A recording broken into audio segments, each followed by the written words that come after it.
Tonight on 8.5-bit, we go directly to the New Dawn where we get in the groove. Yeah, I told you it was stupid. Yeah, stupid.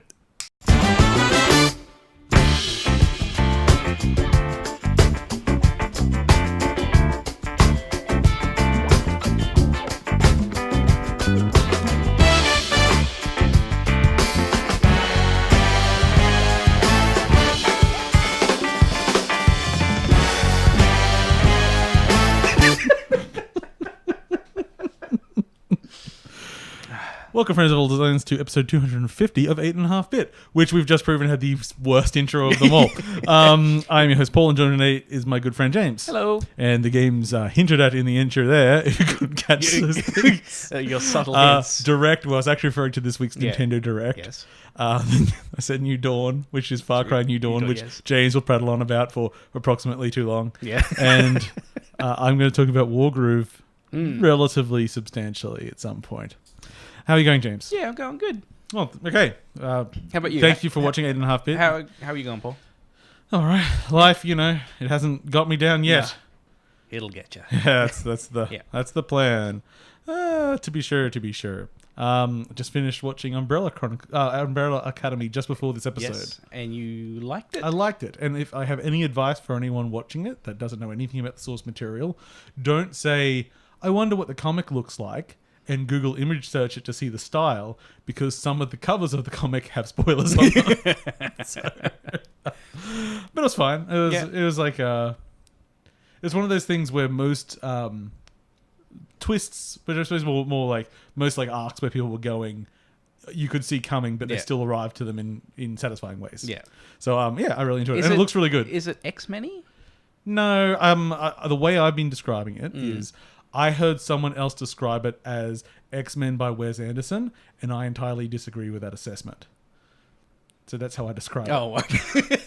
So if it's the kind of thing that someone might think is X-Men by Wes Anderson, but they're wrong about. So if someone doesn't understand his style, but understands he's a bit quirky. Yeah, if people think that Wes Anderson is just like wearing kind of nice clothes and being in like nice in a nice building. Was everything center frame? No. Then it's sometimes center frame. Yes. So yes, it's not Wes Anderson's X-Men, but you could be I would briefly watch forgiven that. to think, it sounds great. pretty good. Yeah. Did you ever see that? I think it's Funny But Die. Friday the 13th by. Oh, it's just a slasher movie by Wes Anderson. No, it's very good. It has a really good cast in the short as well. I think Luke Wilson is playing Owen Wilson. It's pretty good. He's got such an interesting style because he's so derivative of himself. Wes. Yeah. Like he's got such a strong voice that it's. He has very specific things that he returns to, but he actually, I'd say he actually does expand further. He just has certain cores that he likes to use quite a bit. But in the more exciting news, when there was the trailer for the new Child's Play movie coming out, and we're like, oh, is Brad Dourif's in this, right? And we looked at the cast, and it said that Owen Wilson is playing Chucky. It's like, what the fuck is this? Sure, look, wilder things have happened in the universe. I assume there's going to be a lot of like woe jokes and everything. I can't really do an Owen Wilson impression. No, I'm expecting that it's going to be a little less, maybe supernatural. Look like they might go a little bit more. You think the series about the possessed doll that kills people might be a little bit less supernatural? A little bit less. I reckon they're going to go some kind of AI thing, like robotic toy. That would be terrible. That's the kind of feeling I have. No, okay, video games. I want it to be supernatural and dumb, but I don't know. Like there's like that technology kind of fake ad they did, and there was like a scanning when you open the box. There's like the scanning line that came out. Like that's a bit sci-fi. That would just be terrible. Look, it can be sci-fi as long as it then is not sci-fi. It starts off sci-fi, but then it's like, oh no, we accidentally programmed to kill a robot. Let's turn it off. And you go, wait, there's no batteries in this robot. It's like, I'm just a small person. This is actually, you're just being discriminatory now. Whoa. Yeah, I can't do Owen Wilson. You can't. Anyway, so video games. Yes. It's weirdly the biggest week for video games in quite a while. Mm-hmm. And all of the big releases, which I think there are about 7, I didn't give a shit about any of them and played none of them. And I played some of them. Yes. Did you enjoy Metro? No, it wasn't one of the ones I played. I didn't play Metro either. No. What else was out? Well, we will talk some about Anthem because you played some of that. Yep. What else was there? Oh, Far Cry, which you also played as well. Played and finished. Okay. What else came out this week? It's a big week, but I just didn't care. Because even things like Anthem, which I was quite into last year, by the time it's come out, I was just so turned off trying that at least for another year. Yeah. I'm like, meh, I'm out. Metro was one of the things that I played preview and enjoyed, but not enough to invest money or time into. And and Far Cry as well. I mean, I played the last one. Yes. And we both have... We both know how good that game is. It's amazing. James, that's not how the joke works. Okay. We both know how good that game is. Okay, yes, we both know how good it is. So we don't need to say it. No, we can just both silently agree on how good it is. That's how my wife and I settle arguments. We both know who's wrong, so we don't need to say There's it. no point. Yeah, exactly. I mean, we know it. It's obvious. Yeah, it's great. Yeah, exactly. So shall we begin? Shall we begin with a Nintendo Direct? Apparently, he's activated someone's Google Assistant. Oh. Okay, Google. Okay, Google. Lemon Party. I was going to say, Rule 43 Lemmings. Oh, yeah. I've never looked up lemmings on Rule 43. There would be a lot of them. Do they think they stay tiny? But I mean, if they're just with themselves, it's just relative. It's only if you import some lemmings. Okay, so let's start with Nintendo Direct. Yes. There was a somewhat surprise Nintendo Direct this week. It had been hinted last week, and it had quite a lot of news in it. And weirdly, when I look at it objectively, there's a lot of news in it, but my heart didn't soar that highly. But that's just me, I think. Yeah. And actually, you know what? This Direct, I think, is going to split off into a bunch of other things. So this will actually probably take half the episode to get through all of this. So we'll go. So first up, the big announcement. It starts off with Super Mario Maker 2, which everyone was kind of hoping would come. It looks like a nice extension. It's an extension. They've got new tile set. They're using the new new rules and things like that. Well, the Super Mario World, 3D World tile set. So it's not a 3D, it's still 2D, but it has the cat suit and a bunch of mechanics from that game, which did make me think, is it going to be a tile set you can switch between? Are they going to then make pixel art versions of all those for different art styles? Or will it actually, if you want to use that gameplay, lock you into that style? I'm pretty sure I saw on the side there was still a selector. I mean, it would be strange for them to drop that concept. Though, I mean, that even as a feature isn't that big a deal to me.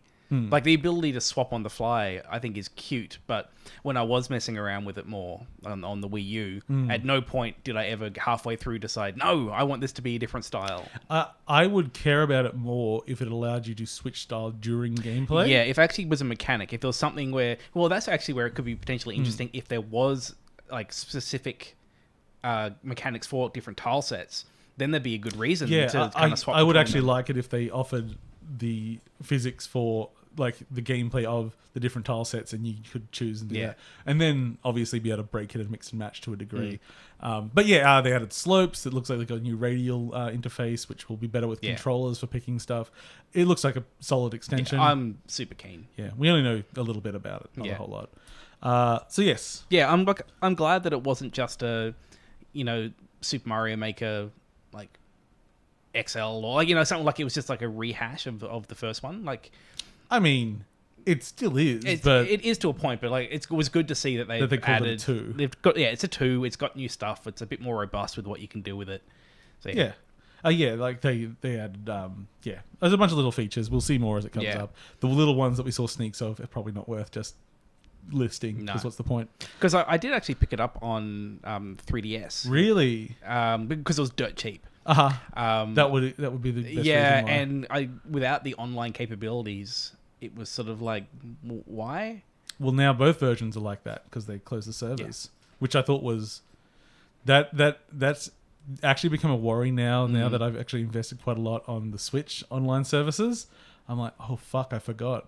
Nintendo suck. They pull the plug on those things. Yeah. But in their defense, they also have shit security. So, for instance, the Wii eShop closed the other day, and there were a few things that I had bought but I hadn't downloaded. But the ROMs are all just there. Yeah. And it's about 2 minutes work to put them on a Switch. I mean, on a Wii. So, oh well. If I ever need to play them again, I can. Yes. Just not the proper way, which would have been nice. But man, such good music. Anyway, I'm going to skip a few of the bigger ones because we'll get back to them. So, new Smash character Joker will be arrived by April. They announced a new BoxBoy game. Yeah. BoxBoy and BoxGirl. Looks really cute, the co-op. Yeah. What I love is it's co-op. It's the biggest BoxBoy game yet. And then at the end, it's coming out in April. But at the end of the trailer, they say, and there's a new campaign with a rectangle. It's like, it's very exciting. Very exciting rectangle time. A little bit Thomas was alone. Yeah. Yeah. He looked a bit sad or a little, I don't know, depressed or... Yeah. So BoxBoy, if you don't know, are just black and white side-scrolling puzzle platformers. They're very fun and clever and cleanly designed. And I'll be picking that one up most likely. Because this is kind of listed in order of big, so I'm going to skip some more. I can just say these games because I don't care. Disney Sum Sum.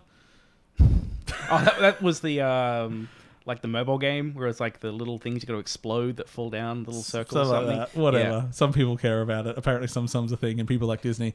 Assassin's Creed 3 Remastered is coming to the Switch. It looked rat shit in the footage. Yeah. I think it was running about 5 frames a second. But it's coming out. It's coming on everything else. Laying the groundwork for Black Flag. I mean, why don't they just release Black Flag? Yeah, I know. The shitty one. Yeah. It's got the spin-off game in there as well. The one where I saw Liberation? Liberty? Yeah, Liberation. Yeah. It was the Vita game. That was the one where they were using the animation for sweeping for the people that were toiling the fields. Yeah. So they were just like sweeping the fields. I remember you being very excited by that. Probably one of my most surprising ones. They announced Hellblade: Senua's Sacrifice. It's Liberation, actually. Isn't that what we said?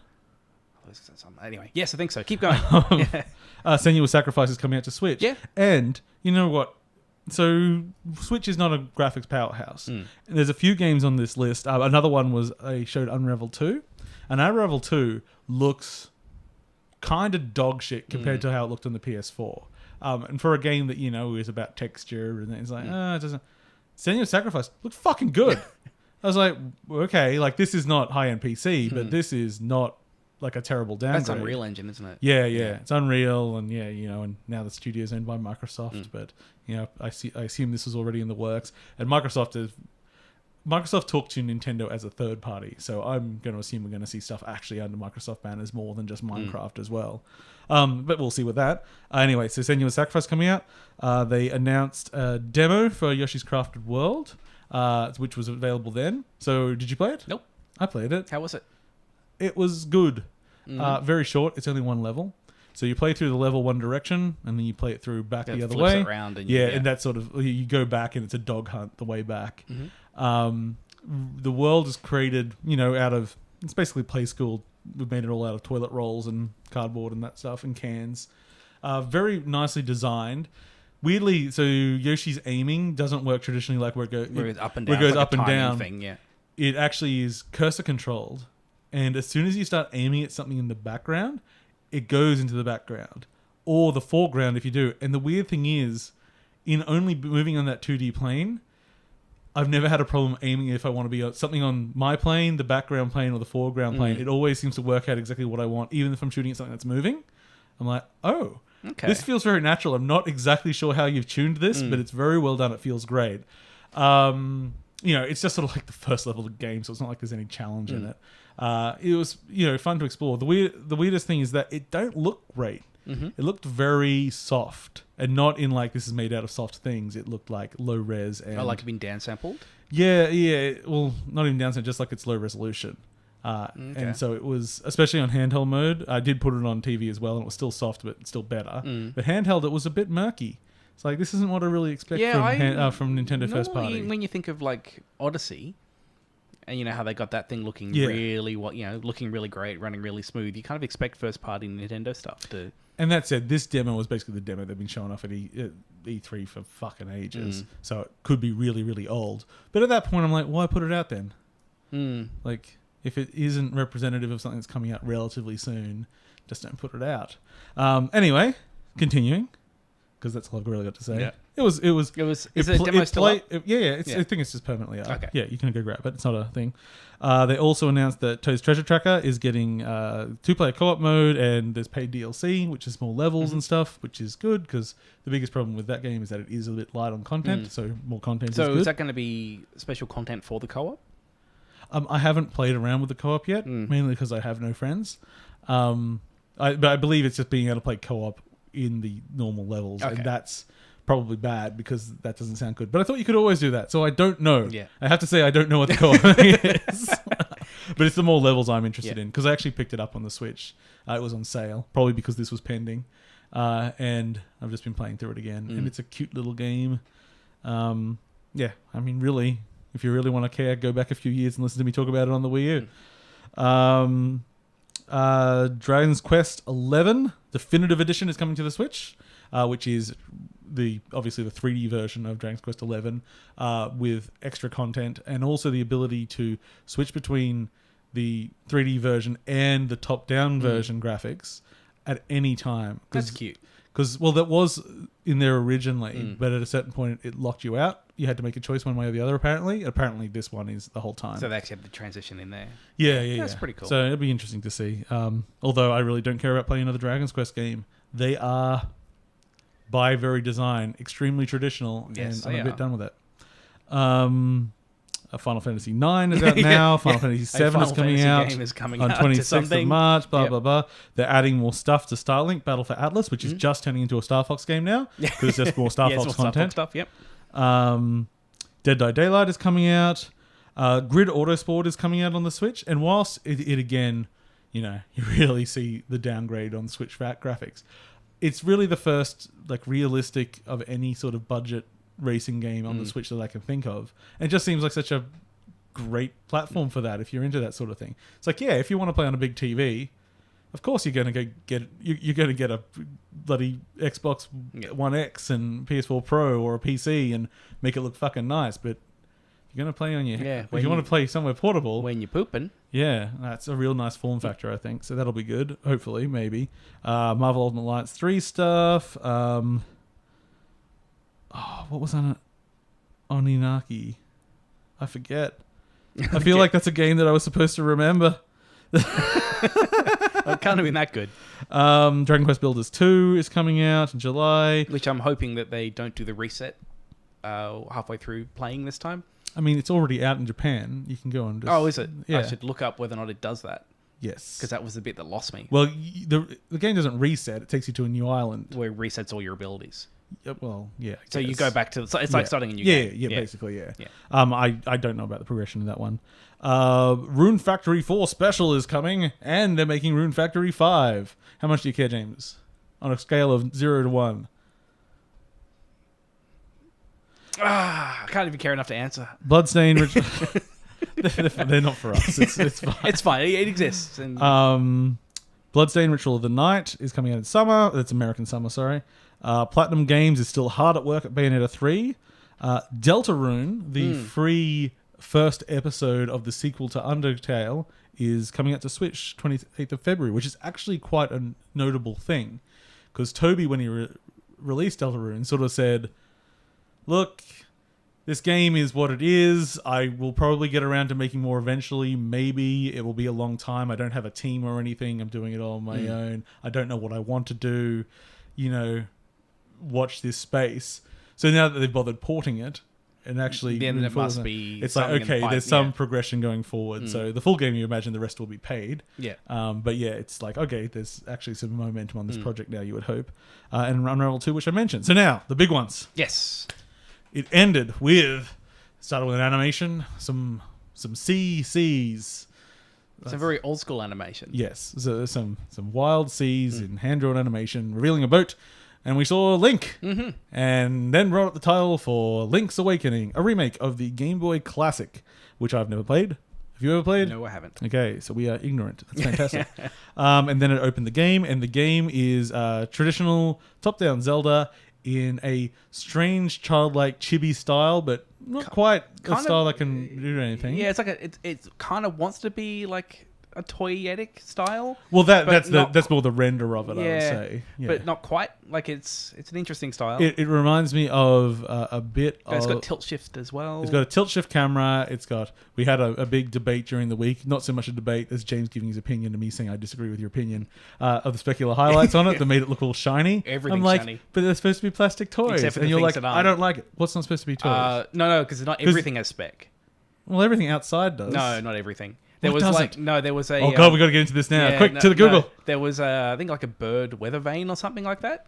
Oh. It was pretty matte. So... I'll have to go and check out this weather vane gate. Yeah. And see. So we'll make the grass shiny, but not the weather vane. Oh, this is some anal shit, James. We have to...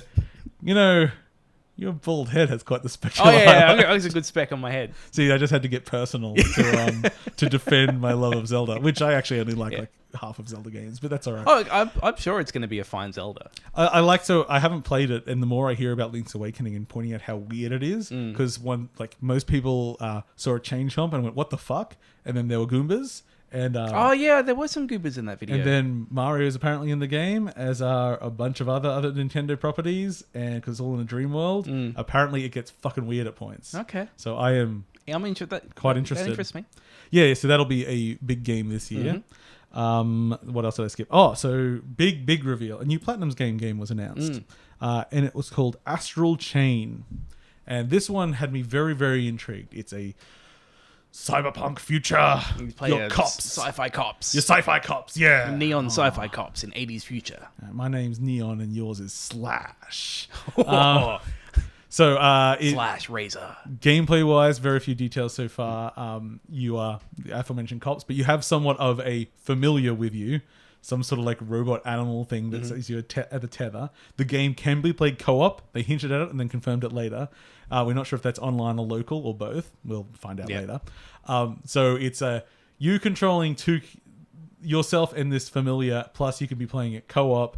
Weird, crazy sci-fi, like some of the most anime shit I've seen in ages, like in a really good way, like a batshit crazy anime shit. I love the look of this game. It looks gorgeous. Yeah. It's one of those things where you look at it and go, well, it's only being developed on the Switch, so this must all be Switch footage, and it's not suffering anything from being on hardware. They've developed it so in line with it that it looks great, everything. This could be... if you said this was a PS4 game, I'd be like, yeah, sure, whatever. Yeah, this is the art style they chose. It looks like it's supposed to look. It looked sharp. It looked fast. It looked crazy. Platinum know how to make an action game. Yep. It'll be interesting to see the scale of it. But yeah, I was super excited by that one. That was probably my highlight, just because it was so unexpected and it looked so wild. And I recommend going and watching that trailer if you haven't seen it, because it is, as I say, it's some anime-ash anime. I do love like just the theme of like sci-fi punk, like cops. It's just a cool theme.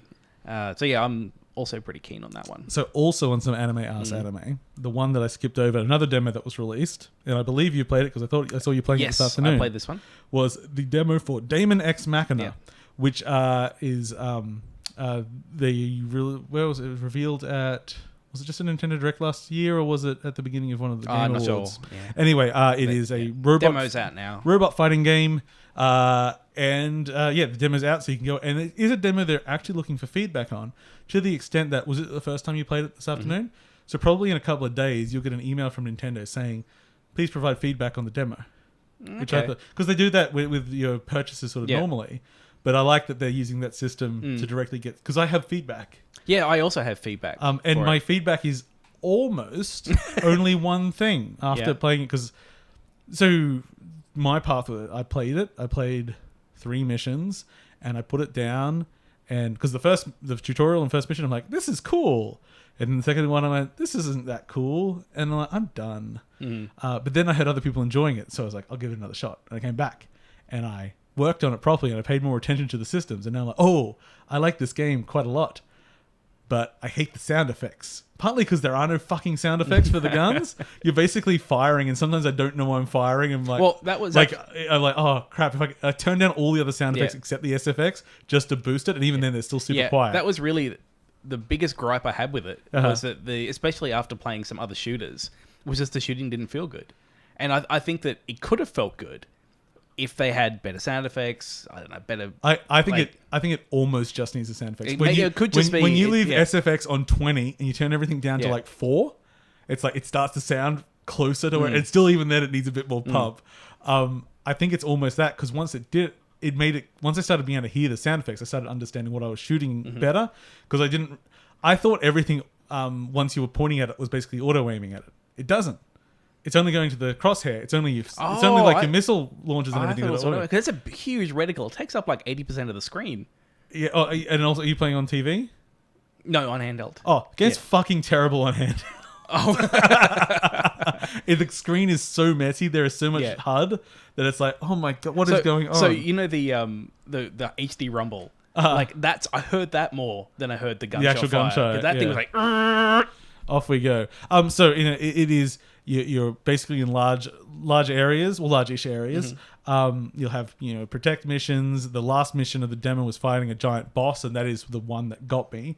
Partly because if I go in there not understanding the systems, I just die and I don't know what's going on. And so when I went back into it the second time, understanding kind of what I was doing, I barely took a hit. I was like, I get it now. And you're zooming around a desert, and you got, you can fly anywhere permanently. You can boost around the desert, and you get all those cool anime effects as you're going across the sand. And this thing shoots a giant fucking laser at you. It does one of those lasers that, when they draw an anime and the laser looks like it's this watery plasma. It's like, oh no, this shit's... And I'm just dodging out of the way of that and flying up underneath it and shooting it and letting my missiles launch. Like, this is cool. Wish the gun sound effects were louder. But it's also like the freedom of movement is really good. Like, you can launch up in the air and fly around very easily, strafing and circling and flying around, all's very good. One of the other missions, you're in city areas and moving between those streets.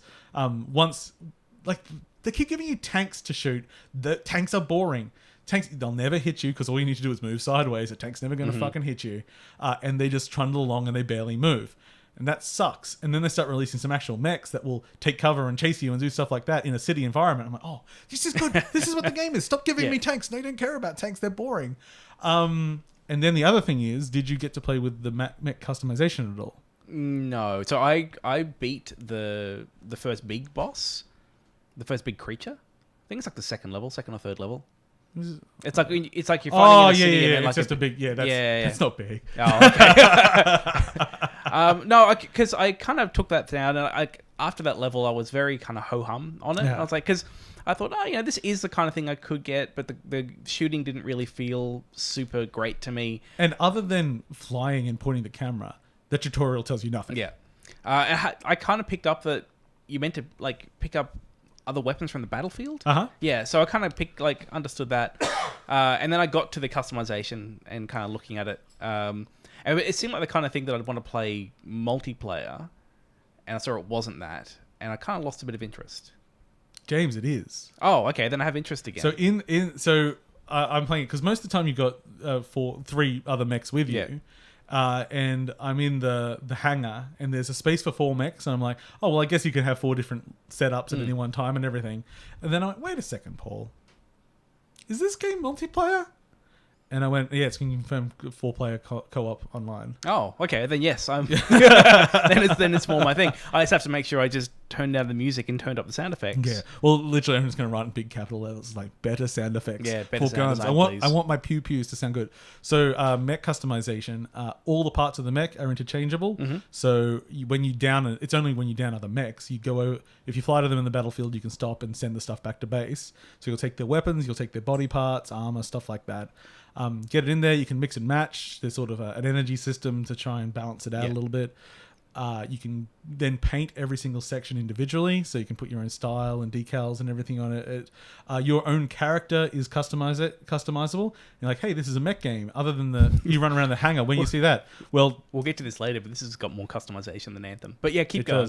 Well, you can jump out of the mech in the levels. What? And if the mech gets killed, you can eject. I didn't know you could jump out of the mech. Yes, all right, okay, I think I need to go back to this game.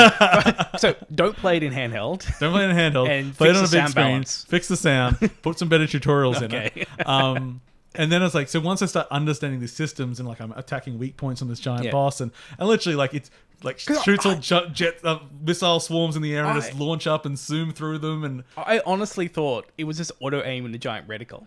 That's what I thought. And so that's why I thought it was so ho hum, because I was like, Oh, okay. So I just hold down the button. Because those early enemies are so boring and unmoving that, as far as you're aware, it is just auto aiming. Like the missiles auto aim. That's when it goes red on it. But otherwise, no, I got to actually aim at the things. It's very generous. So you have them in that area, and it is still probably going to hit them. But because you might be shooting. But also guns have like effective range and stuff like that.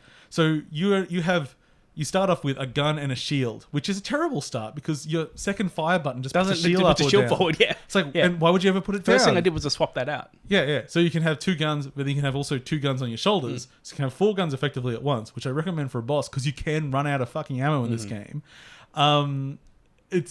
There's a lot of options for customization, different playstyles, being online co-op eventually, because it was not in the demo at all. Like, I mean, I don't know if at the end of the day this is still a Paul game, but it's certainly a Paul for a while game. It's like, and it might be a James game. And the explosions are fucking cool. They're good anime-esque explosions. Did you pay attention to any of the story? I was very, very excited to find the skip button. Oh, it was great, wasn't it? But once I skipped a bit and I started liking the game more, I paid a bit more attention to the story, and it's some anime shit. Yeah, and that because I jumped into it, and like I was there for giant robots. Yeah, and it's throwing a lot of dialogue. I'm not here for the rest of this shit. Like, I don't care about your anime plot. Just get me to my giant robots. Yeah, it does the giant robots well. It's not super visually amazing. It's something that I could see on the PS3 or whatever, but the style's actually going to play very well. And I think with just a little bit of improvement, it could be really good. To see how that online goes, because, the other guys are flying around and doing stuff, but I had to help 1 or 2 up. So there's a down mechanic where you can resuscitate people. But other than that, I never really did anything with them. But with actual friends, I guess using Discord on another device. Fuck you, Nintendo. Oh no, I'll have to subscribe to... Have to drop you $20. To Nintendo Online, which brings us to one of their other announcements. The surprise game of the year. Move over, Apex Legends. Here comes the Battle Royale of the year. Apex what? More like Tetris 99. What? I don't know. It's Tetris 99. Yeah, but no, that sentence, Apex what? How about... Yeah, look, man, I got very little sleep last night. Well, the what is Legends. Just like... So Tetris 99, which is Nintendo's Battle Royale Tetris. So good. And you've played a little bit. I have not, because I still have not signed up to Nintendo Online. And it does exactly what it says on the tin. So you start up a game of Tetris. You're in the middle. There is 99 other games or 98 other games of Tetris happening around you, and you play Tetris. So weirdly, I bet I know more about the game mechanics than you do. Okay. So what are the badges for? I have no idea. Okay. So, by default, I think it will just auto attack people. Yeah. So when you get Tetris and such, you, like most multiplayer versions, it'll send lines to other people, put it at the bottom of their stack, so on. So you can aim. There's a macro and a micro way of aiming at things. So you can use the left stick and the right stick the right stick. Anyway, I don't know the stick layout. Just to aim for individuals or areas or types of people. You can attack people that are attacking you and all that. Mm-hmm. So what the aim of the game is to actually get the kill on people. So you watch someone, they're getting close to the top, you target them, and then you drop it. You send a Tetris their way. Yeah. Then you start leveling up in the round. So in the round you level up, and the more you level up, it adds multipliers to what you send towards people. Okay. So by default, if you get a Tetris, you send 4 because that's what a Tetris is. Then you send 6, then you send 8, then you send 12, and so on. So the more you level up, so when it's down to that final 10, if you haven't been doing that, the other guy could be sending dozens of lines your way where you're setting. It's like, oh, okay, so you actually have to be aggressive and kill people. I was like, oh, this is a new skill. This is a Tetris skill I've never had to learn before. This is you got to watch the other boards, and they're small. Oh, they're tiny. Yeah. They're still boards. Pretty readable. Like, well, it's Tetris. It's Tetris. Yeah. Like, you can see it pretty easy. But that's about it. So they're finally trying to give some actual value to Nintendo Online. It's free to download. And well, yes, but you can't play it with that. But you can't play with that Nintendo Online yet. Yes. It's nice to see there is some value add now. Yeah, Nintendo Online is still such a weird service. I was also pointing out that it's weird that unlike the other services, it doesn't have any time loss of things. So you're subscribed now and you're getting these things, but if I subscribe in a year, I'll still get everything that came in the last year with no loss. I'm like, okay. So you might as well. Maybe I'll just wait until I really, really need it. So it's not like PlayStation Plus where there's an incentive to to stay subscribed or anything. It says, I'll just subscribe when I need it. I'll give them $3 for a month, once or twice a year. When Daemon That's cool. I can give them their $20 a year. No, they don't deserve it. What if they got voice chat? Look, if they had a Nintendo Online amiibo, I'd buy it. What would it look like? New amiibos today. Yeah, they look good. It would just look like someone that didn't give a fuck. It's just a base. We offer you nothing. Yeah. It costs $20 though. Exactly. I mean, just call it an amiibo. I'm there. God, I'm too addicted. They're making them too good now. Even when they're things I don't care about. Like they're fucking ice climbers. Ice climber one's great. Why do I care about ice climbers? You got the little cleats on the exactly. shoes. I don't care about ice climbers, but it looked amazing. And I got paid for a side job the other day. I'm like, I've got some money in my pocket. Better buy some Taxman amiibos. doesn't know about this.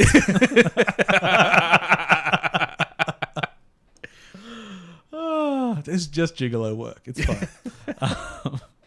Anyway, okay, so Tetris 99. Yep. So I know there's at least... So then, I think... Just check that out because it's going to be a big talk after this. I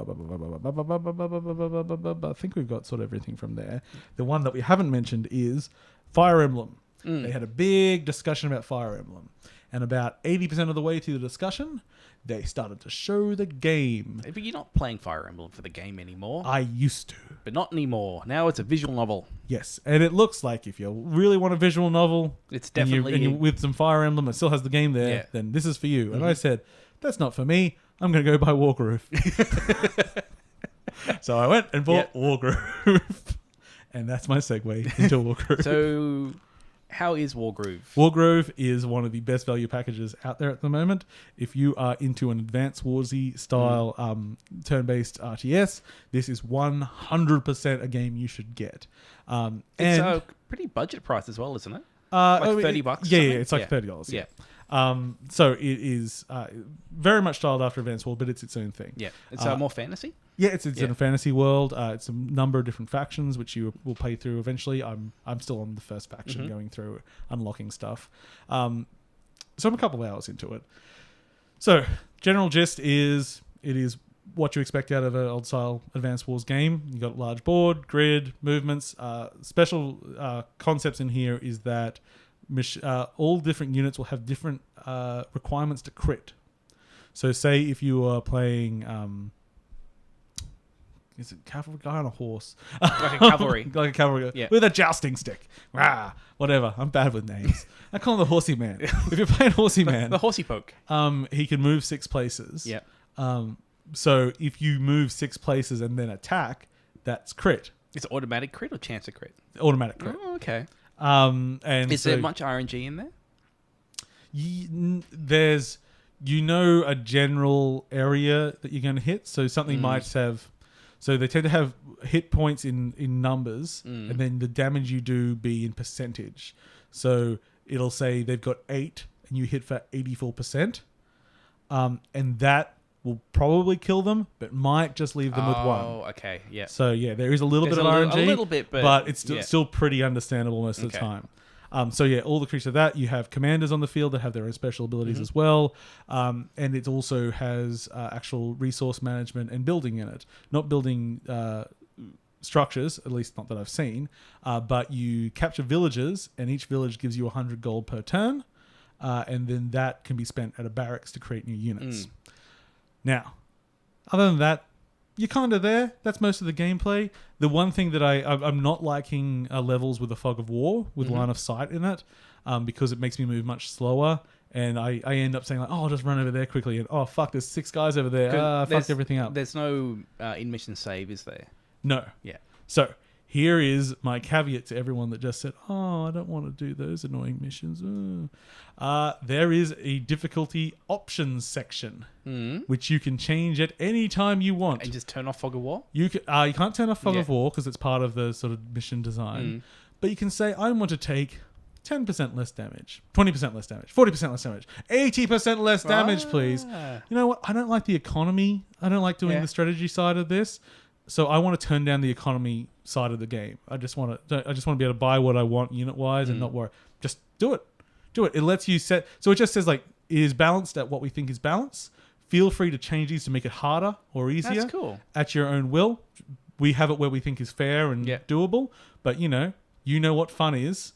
And it's just like, imagine if Dark Souls did that. People would be up in arms, but at the same point, I'm like, you know what? Sometimes I just fucking wish I could just kill Seth and move on. Because I've always had a bit of a love-hate relationship with Advance Wars. Because I like it in theory. I don't mind turn-based games some of the time, but I've never liked I've been playing for 20 minutes and I died. I think 20 minutes would probably be the maximum level length. Whereas of this one. What I was thinking with this though, if I do hit that and I get kind of shitty at it, I just change the difficulty. So make it just like, fuck this level, I hate this level, blah. Just blast through it anyway. So that's the campaign, which so far seems very significant in length. As I've been playing a couple of hours, and I think I've got, because they give you like points per level, and it's like out of 200 or something, and I've got like 12 points. Okay, okay, so this is gonna be substantial. Yeah. So I don't want to play through a full campaign. That's okay. There's an arcade mode. Just roll up your own levels, do some. I'm just going to play a quick match. This will be fine. Also, don't really feel like it's pure strategy. Really just want to think about it a bit more in the vein of, I like Into the Breach or something. There's a puzzle mode. It's like, you must solve this map in one move. I didn't know that was a puzzle mode. You do have to unlock it. But, man. You just got me a little bit excited. Also has campaign editor in it. Yeah, I saw that. So you can make a level, or you can make an entire campaign. Has a community browser. People can rank levels. So if you make a level, can you set what the settings are? Like the default settings? So if you want to say this is... I haven't delved into it myself, so I can't say. Because if you could, it almost becomes like you can have your own little game modes. You can kind of tune what this like... I bet if they don't, I bet if you went and said, I'd like to do that, they'd probably put it in. They'd put it in. Because they seem very amenable to that. So it has its own online browser and everything, so you can download levels and campaigns and everything. So there's really endless material there if you want to keep playing it.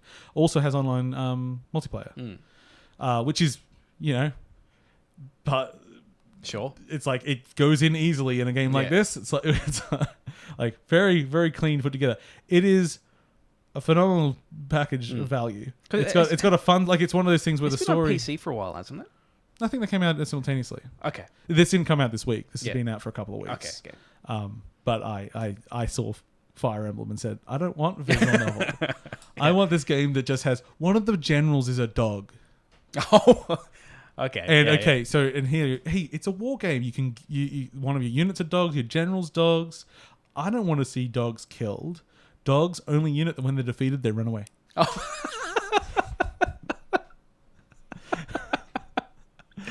That's beautiful. No doggy murder in this game. They know their audience. And that's the kind of thing. It has that little... It's Chucklefish. Not Starbound. Starbound. Yeah. And... They published Stardew Valley. That's the one I was looking for, But they didn't develop that. Yeah. Fantastic package. If you just want to get in there and do some old school with its own little twist, it has its own style still. I've been having a very good time. It can make me laugh, and when I'm frustrated, I haven't actually turned it down yet, but the fact I know I can, keeps me going. It's just like, it's there if you need it. I'm like, I hate this fucking fog of war level. It's like, and one more before I turn it. But the thing is, like, that is good because, like, you sort of, because it is a linear progression in the campaign. If I can't beat a level, if it's frustrating me, in the past I just go, I'm done. Game's over. Put it down and I leave. Now you can just go, basically skip. Yeah, I'll make it baby level, please. Yeah. We could just say the troops were having a very good day.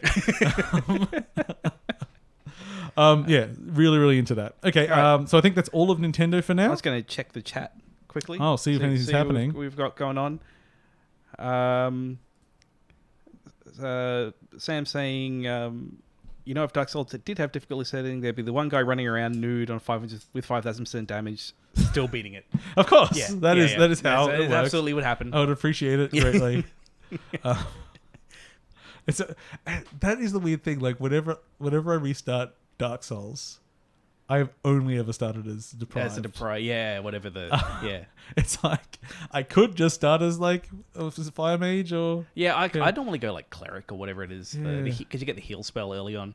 There's a heal spell in Oh, that's right. Maybe I did know that. Yeah. I mean, I was doing it for comic relief, but then I'm like, actually, did I ever use it? Yeah. I'm not for healing. But I think I'm for smashing. Give me a club. I mean, once you get past the first kind of few levels anyway, you're probably better off going that depraved class. Yeah. I mean, it's just a little harder early on, but... Deprived, not depraved. I mean, I am depraved. Yeah. They are deprived. You play the depraved class. Yeah, I play the depraved. It's just Voldo. Yeah. Man, Voldo would work great in the Dark Souls universe. Okay, let's talk about some of the things you like, James. Me.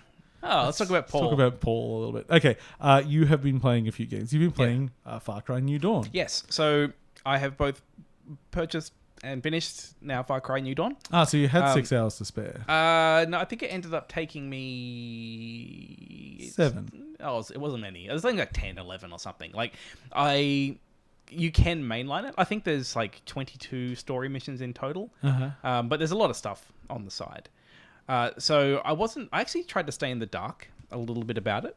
They actually didn't show off that much before release. Though I did watch a story trailer at some point, which did give me some of the beats of what was going to happen. The bad ladies.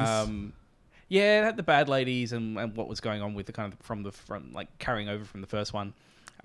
So it's very difficult to recommend if you haven't played and enjoyed the first one, Far Cry 5.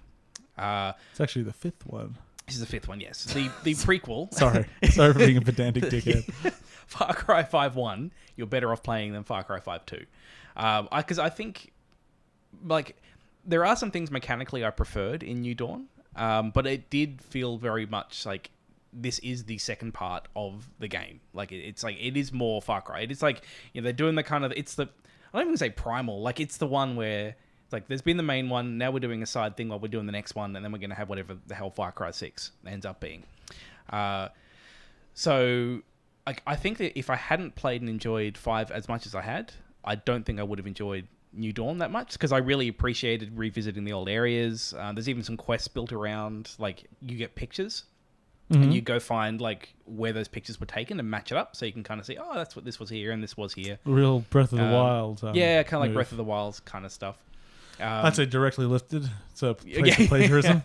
But generally the way it plays is it's more Far Cry 5. It's more the same. I turned the 250 from the episode into a strange elephant. That's a very good elephant. I wouldn't say it's very good. It's a 250 turned into an elephant. for a 250, it's a good elephant. Okay. I think mechanically differences I liked was they've got tiers of they kind of have gear, level but not.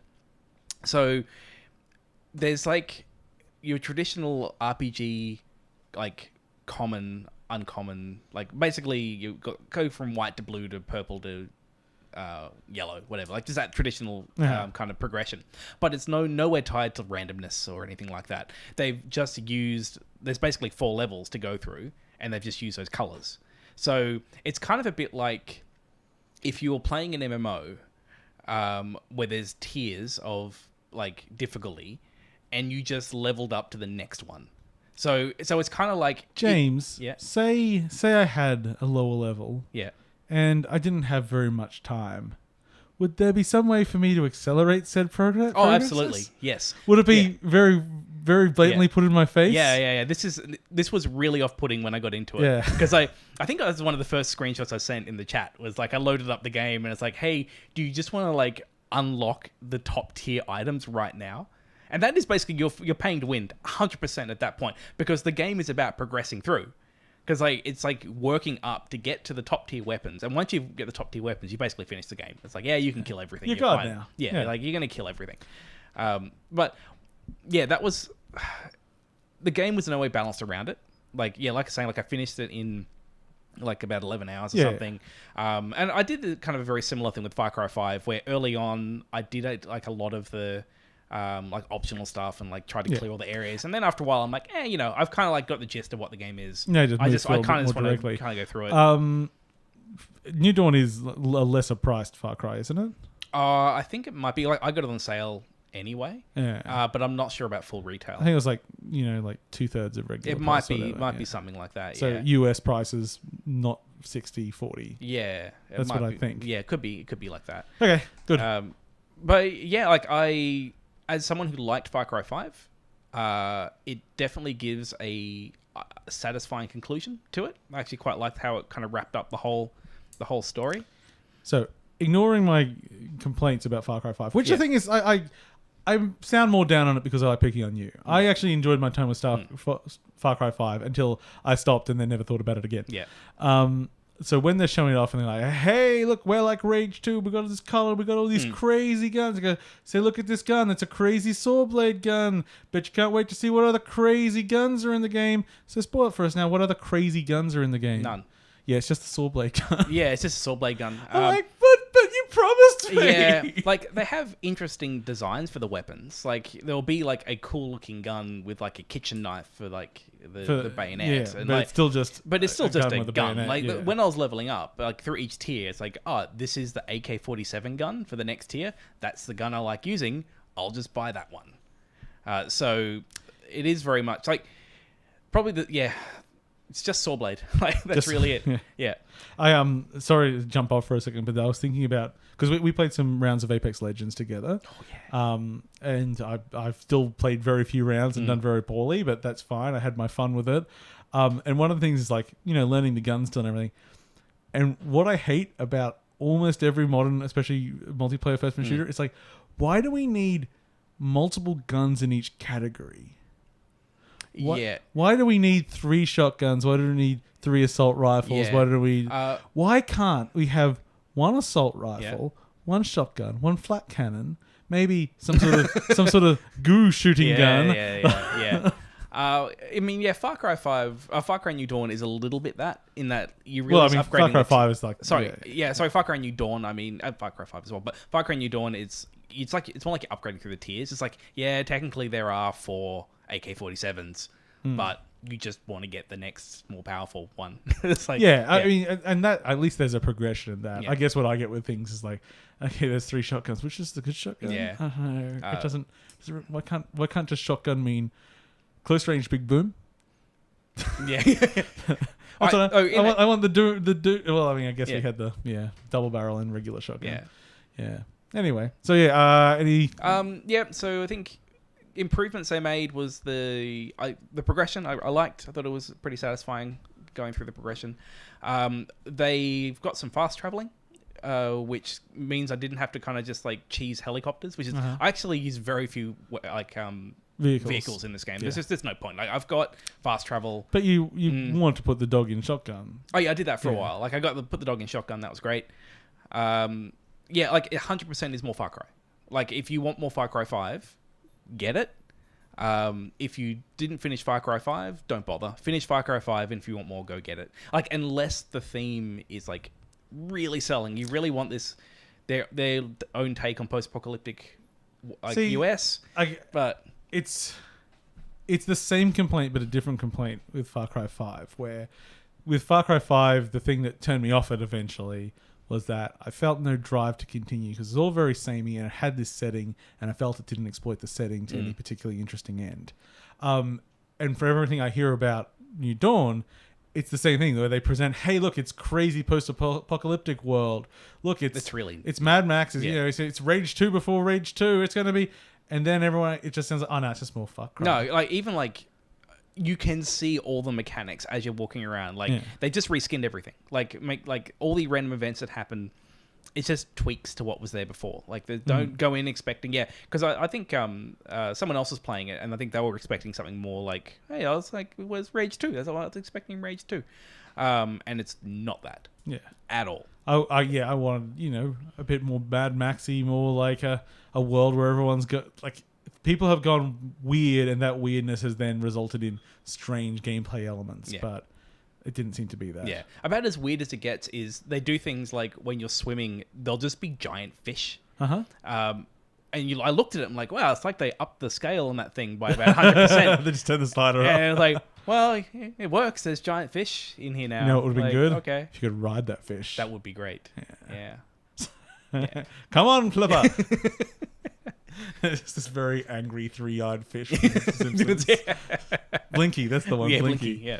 Yeah. Okay, cool. So Far Cry New Dawn.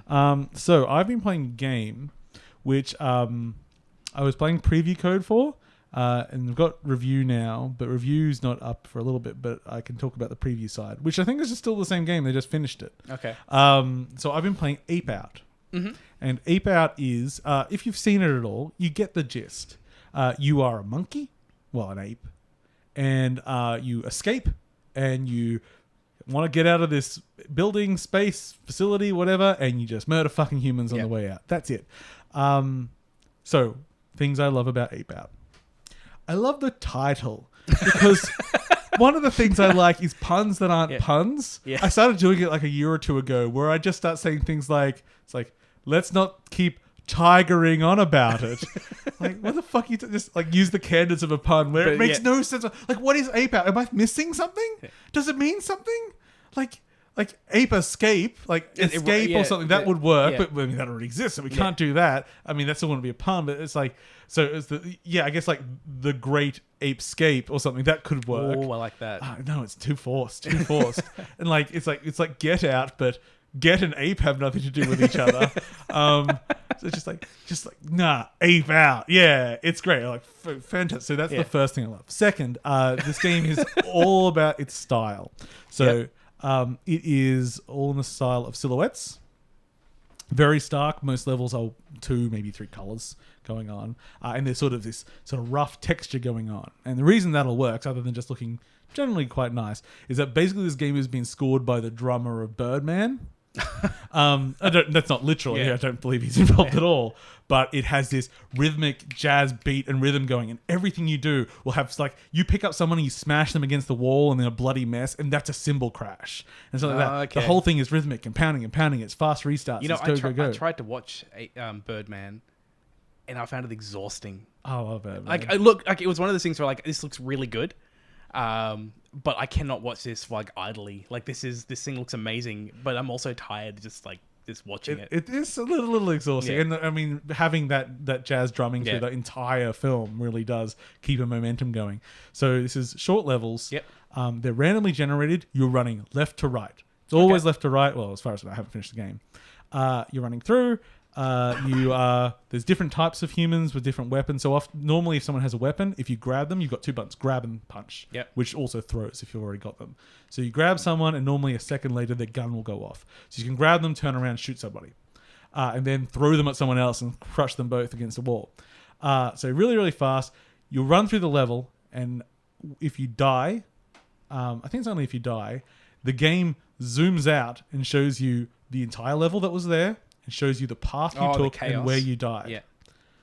And then it takes you back to the beginning and randomly generates a new level. Okay. Each level, however, is not just some random bullshit. Each level will have a gimmick or a theme. And so the elements that are required for that level, be it, say, an alarm system or certain types of enemies or stuff like that, it'll have a title. So one of the really cool ones I think it was... So normally it'll just be like big text on the screen, but one of them was like knock, knock, knock, knock, knock, and just like put all the words up, like really like jazzy and punk and everything just like coming in at once.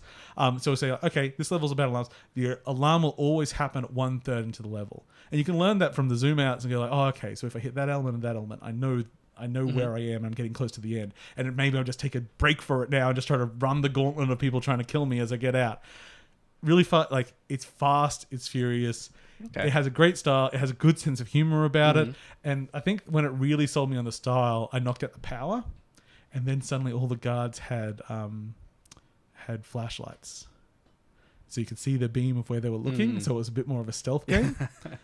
But also that beam was like scribbled in, hand drawn.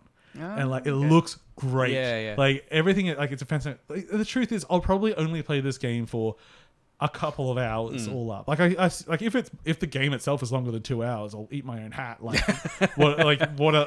there's you've only got 2 buttons and movement, and there's only so many options. So unless they really blow my mind later, but it's also a game that I see myself coming back to for a quick blast now and then, putting on some good headphones, really getting into this groove, and like it's like at the end of the year, like it's going to certainly come up as like a game that really had one of the strongest styles of the year. I mean, even just the environment, I suppose I didn't mention when it's like this cutout stuff, it's perspective. So if you're standing on one side of a pillar, that pillar goes all the way up past the camera. So half the screen is like you can't see around that pillar or anything. It's blocked by because the monkey's always in the middle. The ape's always in the middle. Okay. So it's like everything's projected up. So, so it's extremely stark. I mean, you should watch a trailer. Or I'll show it to you later. Or something. It is. Yeah, it's just like, so just take any 3D geometry and just project it up past the camera and that will block out. So a single pillar can block out half the screen if you're sitting next to it. Yeah. It is just really, really bold and it plays really, really well. And they had a problem and they said, excuse me, developers. I mean, I suppose it doesn't matter. The problem was that in full screen, it did not capture the mouse. So when I was getting frantic, sometimes I click out of the window and I die instantly. I said, please, if you could put this on a fixed list. Okay, it's already fixed. I'm like, oh, thank you guys. That's literally the only problem I have. So continue. So this isn't a review. This is just my impressions of that preview build, which had a problem with capturing the mouse. So that's my criticism. It's a very simple but very enjoyable experience, I think. I really, really. I thought you were playing on Switch. No, it is coming to Switch as well. I've been playing on PC. I am going to try it on Switch to see the performance because I think responsiveness and that interaction with the music is so vital to it that, I mean, it's certainly doable on the Switch. I don't see any reason why they can't, but that's going to be that experience. And I think it'll definitely be a game that's like play with headphones if you do play it on Switch because, it's a good soundtrack. Really cool. Yeah. Okay. And that is Ape Out. That's out pretty soon. I think it's out in 2 weeks. Man, I'm just going to mention I'm really, really, really waiting for the 28th when I can finally fucking talk about Toe Jam ML. It's probably the earliest review code I've ever gotten. Yeah. I've been playing that game since the beginning of the fucking year. And I can't talk about it. Is it good? Is it shit? I don't know, but I want to tell you about it. You can tell me after the show. You can tune in to the next episode when we'll be able to talk about Toe Jam ML. Sam really wants to know as well. Yeah. Goodness gracious. Okay, spoken about that. Now, so big release that we haven't spoken about at all. Nah, let's do news. Fuck it. Yeah. Okay. We mentioned Apex Legends before. Apex Legends has been doing gangbusters. By the time we released when we recorded the last episode, we said 2 million people had played. By the time we released the next episode, 25 million people had played with 2 million concurrent. So, and I assume that's got bigger. So I have now played that game enough that I've unlocked a character. You go, girl. So I play a lot of Apex Legends. It has, I think it's because the length of the match, it's like between 5 and 20 minutes. And I was in. I was like, bam, bam, bam. Like, I'm out. I'm dead. I don't care. I'm back in. I'm still completely dog shit at that game. I'm fucking terrible. I feel bad because I play it so little. I think maybe I've done 10 matches, maybe. That I'm like, oh, now everyone else is going to play it much more, and I'm still learning like what the it doesn't matter. Like, and I think that's what I don't mind losing. It's like, like normally how frustrated I get at loss. You get frustrated. I do not get that with Apex Legends because even if I lose, it's been a good story. Yeah, like something's happened that's been interesting. And I've had a good time, and I'm just back in. Okay, so next news. Activision Blizzard have fired all their workers, leaving only goblins. That's what I wrote here. I laugh, but it's so basically, the really bad form of this was that Activision Blizzard got up and said, we've had a year of record profits, and we're letting go 8-point-something% of our staff. Yeah. So they let about 800 people go, which also shows how big that organization was. So that was across Activision and Blizzard. I don't think it affected any of their other studios underneath them. I think it was directly just Activision and Blizzard themselves. But that sucked, and it's had some interesting repercussions and discussions. Because, I mean, if they didn't have jobs for those people to do, that is what business is. Well, yeah. Like, I don't know how much of this is, like, Destiny, like what kind of support team? Yeah, because a lot of it was support team. Yeah, so like that kind of makes sense. Like, why would they? If the game's gone, then if that's what the bulk of it is. Because whilst they're publishing a few things this year, sort of, I suppose. Well, Blizzard have said that they've got no new, like IP, nothing. There's no big projects coming out from Blizzard this year. Well, I mean, but they still have all their ongoing things. Yeah, there'll be kind of ongoing things, but yeah, Blizzard's which really is pretty slowed standard down. for Blizzard. Like, how often do they really release a big thing? Yeah, Overwatch was the last thing. Yeah, which is a couple of years ago now. I mean, but come on, Diablo Mobile, buddy. It'll be good. It's one of those things where you're like, business sucks. And maybe it would be nice if they could have done something else. It's a lot of people to let go at once, that's for sure. Yeah, because I can only imagine, like, Blizzard being the company it is. I just expect there be a lot, not so much dead weight. I don't expect it's the most efficient company. Like, I don't expect that it's the leanest company in how they spend money. And so I'm not... I mean, they've still got that team at Warcraft Adventures, so... still going. So if there are more businessy influences coming through from Activision, which is what it seems like, then I could see, like, one of the businessy things to happen would be, hey, we're spending all this extra money but not getting much value out of it, if that's what happened. Yes. The sad thing for me is that it's kind of like the death of Blizzard. Like, it's... What made Blizzard kind of special was that... Was Three Vikings, but it was just they were the company with all the money that were going to just make release a game every 5 years. They wanted. They're going to make what they want, and it's probably going to be pretty good. Yes, and like that's what they were. But now I don't feel like that's what Blizzard is anymore. Like we'll probably see more stuff from Blizzard. I kind of think that you think. Yes, I can. It's bold claim by James. Yeah. Incredibly successful and popular game studio will release something else. Oh, got anything more in your crystal ball there, buddy? No, I lost it now. I lost what I was even going to say. That's because mockery will cut you down every time. Yeah, I mean, it's one of those things that I read it and I go like, that sounds terrible, and I don't really have any other real strong thoughts about it because it's... What's kind of sad is that Blizzard used to be very big on... You're cool to leave Blizzard, and they will help you move on. I think they called it like their Crossroads program. Or something they've got like the Severance was decent from what I heard. Oh, they would have got okay. But that was only full time, not contract. But anyway, in some better news, just announced today, which is now because we're doing it on Sunday, 4 days ago. They announced Darkest Dungeon 2, which I heard was not described by the developers of this, but someone else described it as. I thought it sounded good from what they've told us so far. Darkest Dungeon's version of the Oregon Trail.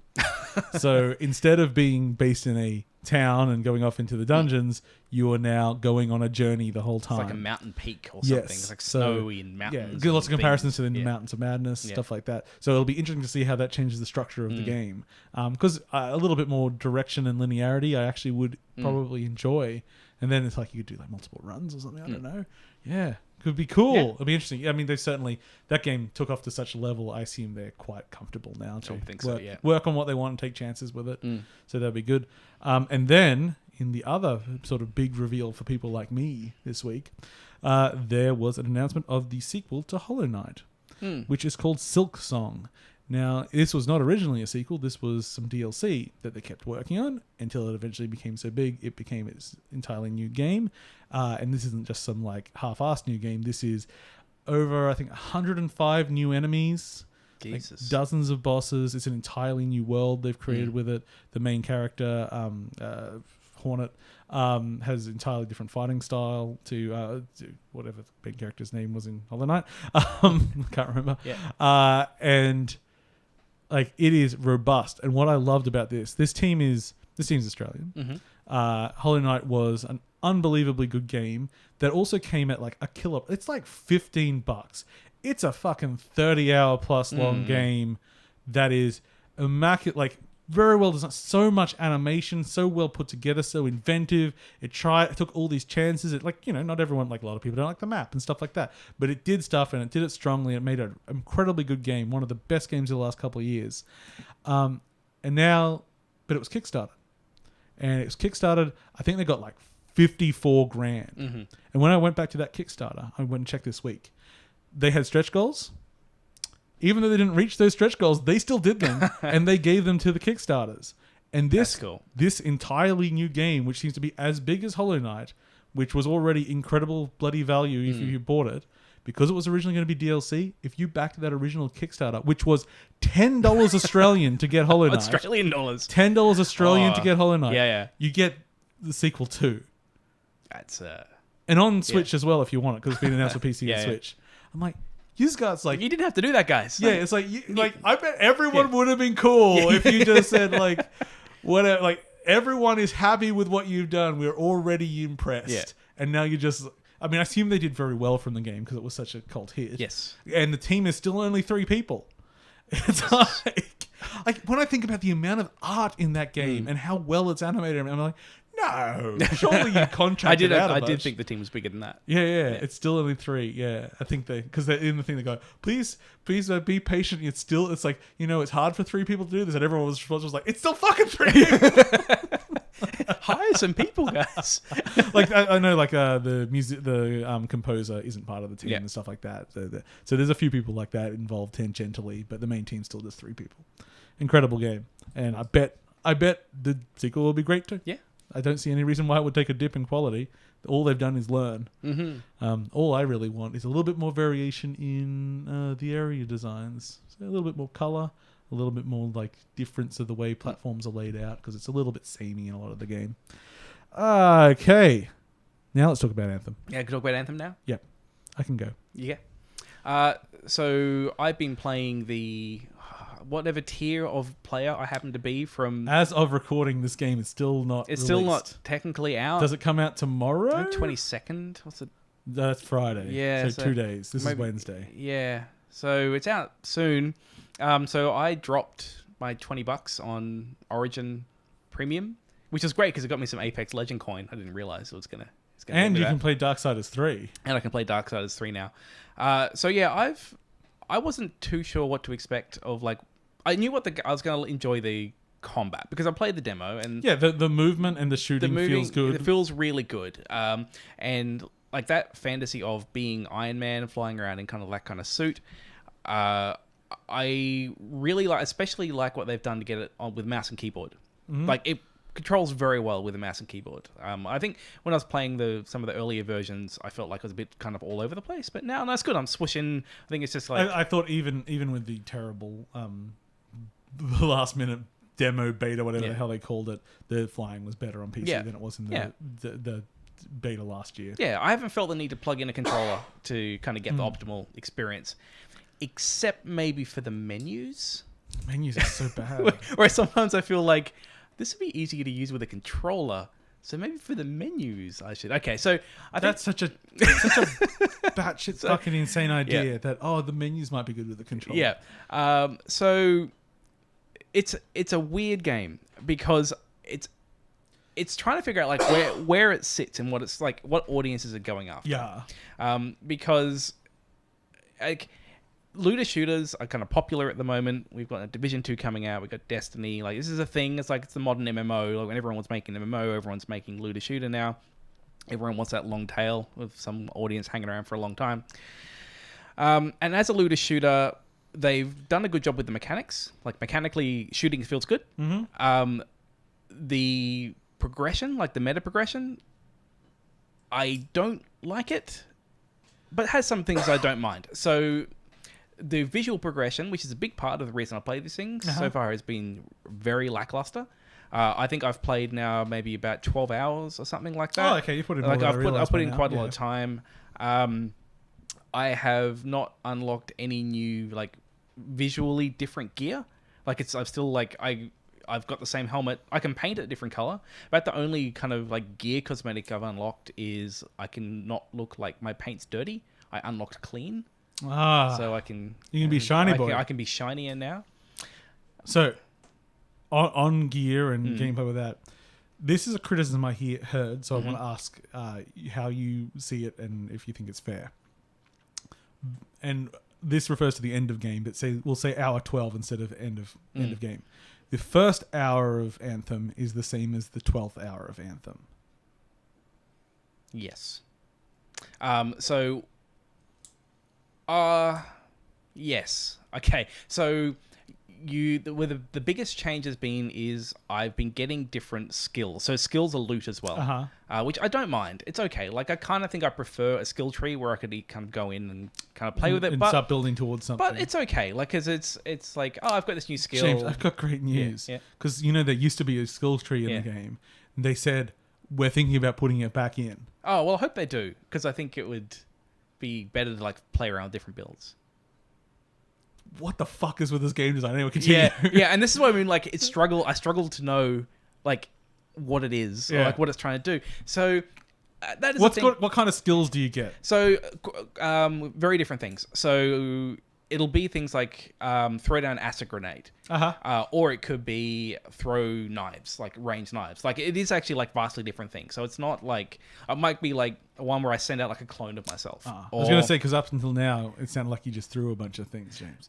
Well, it is mainly. Oh no, there's other things like melee attacks. I was just picking on you saying they're vastly different after just taking two things. Well, okay. So the thing with a grenade, like the acid grenade, if I throw that down, it makes an area of effect of acid, and then if I use a different ability, you can synergize with it and make a combo. So there is some interesting things there with like, okay, I've got this new ability. How does it kind of work with this other ability? Do I have someone else on my team that's got fire? Okay, can I use this thing? There are some interesting decisions there. Can you change the abilities you have once you have people in your fire team?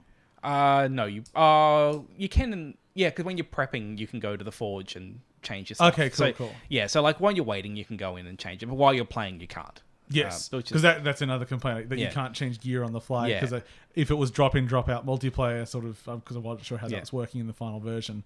Like, it'd be nice if someone on my team had this, but they've all got this, and if you couldn't change, at least in the prep, at least you can do that. That's good. So while the shooting is good, and I don't mind the different abilities that come in for making interesting builds, I think that's good. Where it doesn't change between the first hour and the last hour is what you're doing on those missions, because you're flying and killing some waves of things, and you're standing on an area while they come at you for a while, and you're collecting some things. Then you move to the next one. And you move to the next one. And then you do the third one, and then that's you do the that end of the 3 mission? times, and then there might be a boss. And the boss might be all right. But it's only a boss if you're doing the whatever they're called, the sieges or war fronts or whatever their versions of strikes are. When I was playing some free play co-op, we went down into like a secret or hidden area, and we got down to the bottom of it and went, "Is that it?" Because there was no anything down chest, there. Like, I think that maybe we killed a boss, like a slightly stronger enemy, but very lackluster. Like it's just sort of okay. Like the whole. It feels like they've got a core, which is a lot of fun, which is the traversal and the shooting. It's good, but everything I've played around it, I haven't enjoyed. It's been okay, but I haven't it's been very ho-hum. Probably the bit that I've enjoyed the least is the BioWare part of it. I think by far it is the worst BioWare game that BioWare has ever made. Because when this MDK2, but that's not a BioWare game. It's just the one that they made. Because the original pitch for this was going to be, okay, think like Destiny, but we're bringing in the BioWare storytelling. We're going to have like this hub where you can talk to characters, and there's going to be dialogue trees, and it's like that kind of Mass Effect experience. It's one of those things that I thought that was downplayed quite a lot in the preview and in the early stages of advertising and everything. They weren't really pushing that. But then when I hear people talk about the game, there's so much of that, and it's all terrible from they tell me. So what it is, they have this town, this hub that you cannot quick travel around. You can only walk slowly through it and have benign conversations with characters I do not give a shit about. So like I was in the hub and I opened up the map and I had about maybe 12 markers of conversations to have. I just went, nope. I don't give a shit. Like, I don't care about your characters. I don't like your voice acting. I don't like I just don't like what you've done. And so, I think that's for me has been the most disappointing part. I could put up with the repetitive gameplay because, I can play grindy shit. You certainly can. But that... Even this, you still put 12 hours into it. That hub, like that BioWare part of it, that's where they dropped the ball the most for me. And that could have been. It made me think a lot of the Old Republic, because Old Republic was a stock standard MMO mechanically, but they really brought in that BioWare kind of like conversation feel. Like it felt like I was playing a BioWare game, 60% of a BioWare game. And actually, I hear wonderful things about that at the moment. That it's even more that. Oh, it might be. Yeah, and they just keep dropping more and more of it being an MMO. Now and it's more just being KOTOR 3 at this pretty point. much. But this was like. Has none of that. It just feels like... So I would not recommend buying it. But $20, sure. Go check it out. Yeah, go play Darksiders 3. You get Darksiders 3 and you get some Apex coins if you're playing that. Okay. Well, I think pretty much that will put us to the end of the episode, partly because James and I need to go see some sort of battle angel. Some battling angels. Yeah. No, just the one. This one? With incredibly large eyes. Big eyes. I'm really looking forward to it because it really looks like they made some choices. And that's what I like people to do. It's like, yeah, you really made a choice there, didn't you? This is good. Okay, so thank you for watching and listening to 8.5bit. You can catch us on our website, 8.5bit.com, our Twitter and Facebook. Please like and share anything you like on that. Subscribe to us on iTunes or any other podcasting service you like. Please leave us a review, because reviews help us share the love. And subscribe to our Discord, or where you can join in live and just screw around with us. Yeah. We're very inappropriate. Thank you, everybody. I've been your host, Paul. And I've been James. I'll catch you later, folks.